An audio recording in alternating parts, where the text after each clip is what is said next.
Good morning to all of you. This is Maggie Raj here, and now we are going to get discuss about the application of refraction formulas through the spherical lenses. तो अब हम जो गोली lens थे उनके द्वारा जो अपवर्तन हो रहा था उसमें जब प्रकाश की किरण विरल से सघन में जाएगी, सघन से विरल में जाएगी, उन स्थितियों में हम जो उसकी वास्तविक और आभासी गहराइयाँ हैं किस प्रकार से निकाल पाएंगे, उनके अनुप्रयोगों के बारे में डिस्कस करने जा रहे हैं। तो पहली स्थिति है वास्तविक व आभासी गहराई, और पहली स्थिति इसके लिए है सघन से विरल। इसके बाद हम इसमें विरल से सघन भी डिस्कस करेंगे। तो देखते हैं सघन से विरल के लिए क्या हो जाएगा। ये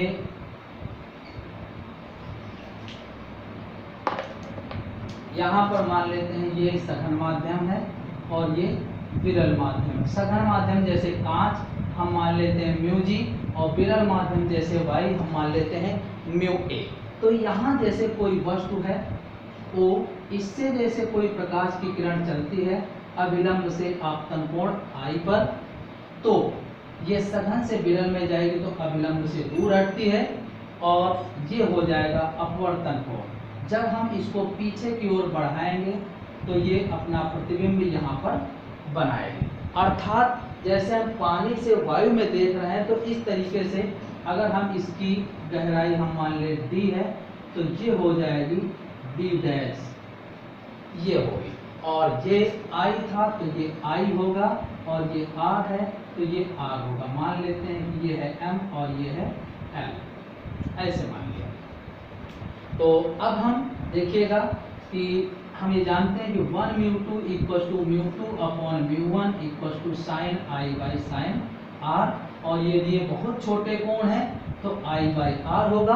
और जब बहुत ही छोटे कोण होते हैं तो उनमें स्पर्शी डाल करके उनको हल किया जाता है। तो हम आई और आर को हम लिख सकते हैं tan i upon tan r, अर्थात tangent i upon tangent r, क्योंकि टेंजेंट का मतलब स्पर्शी होता है।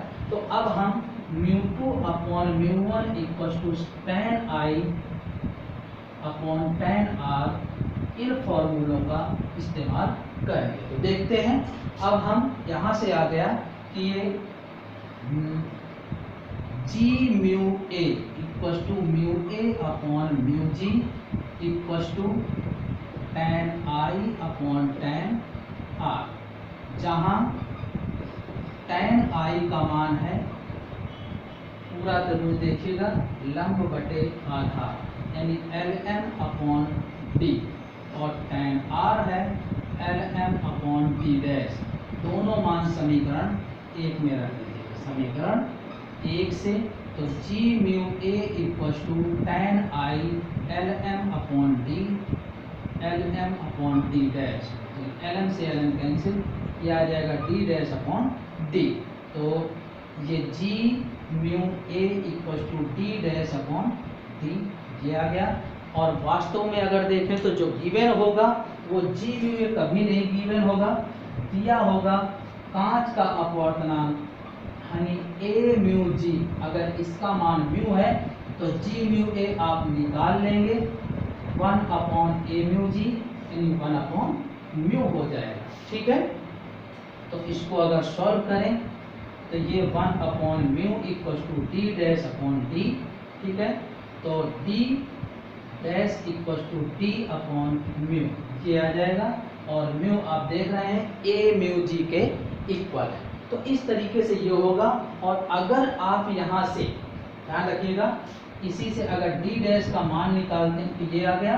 तो ओ आई अगर वस्तु और प्रतिबिंब के बीच की दूरी निकालते हैं तो डी माइनस डी डैश है, तो D minus D upon mu हो जाएगा, ये है ओ आई। तो इस तरीके से ये मान भी निकाल सकते हैं। अच्छा, दूसरी स्थिति में क्या होगा कि जब विरल से सघन में ये प्रकाश की किरण प्रवेश करेगी तो क्या होगा। तो देखते हैं विरल से सघन के लिए तो जब विरल से सघन में जाएगी तो इसकी कितनी आभासी गहराई प्राप्त होगी, तो चेक करते हैं। देखिएगा, ये है विरल जैसे वायु और सघन जैसे कांच म्यू जी। तो ये कोई मान लेते हैं वस्तु है और यहाँ आई कोण पर चलेगी, तो ये विरल से सघन में जाने पर अभिलंब की ओर झुकेगी, ये अपवर्तन कोण होगा। और इस किरण को जब पीछे की तरफ बढ़ाएंगे तो ये यहाँ पर कहीं पर इंटरसेक्ट करेगी और ये होगा आई, ठीक है ना। तो ध्यान रखिएगा, ये डी थी और ये हो जाएगी डी डैश, ओके।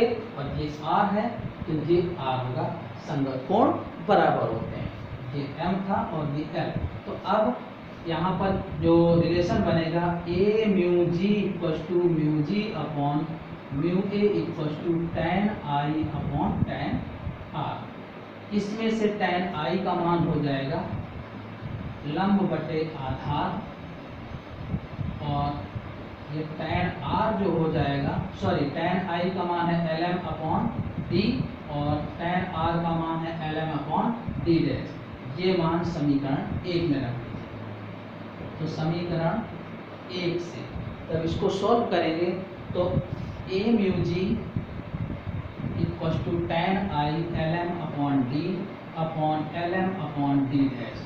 तो ये आ जाएगा d dash upon d, a mu g equal to d dash upon D.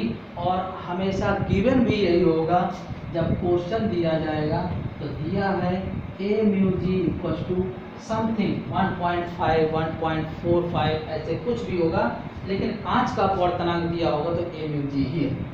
तो ये आ गया mu equal to d dash upon d, या इसी से डी डैश का मान निकालेंगे तो म्यू डी आ जाएगा।